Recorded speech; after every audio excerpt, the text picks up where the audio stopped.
Well, it depends on what kind of bartending business you want to start. There's mobile bartending services, then there are brick and mortar bartending places that you can go and work. The most important thing when you're doing a brick and mortar is that location, location, and make sure that you know about your licenses for your state. There's lots of things like that.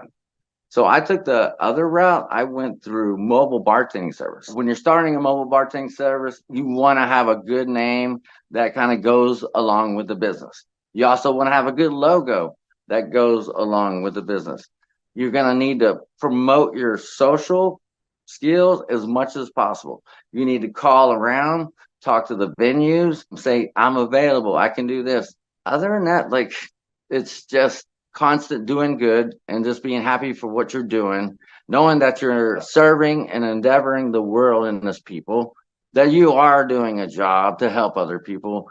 I know sometimes it seems like we are a business because we want to make money, but it's way further than that.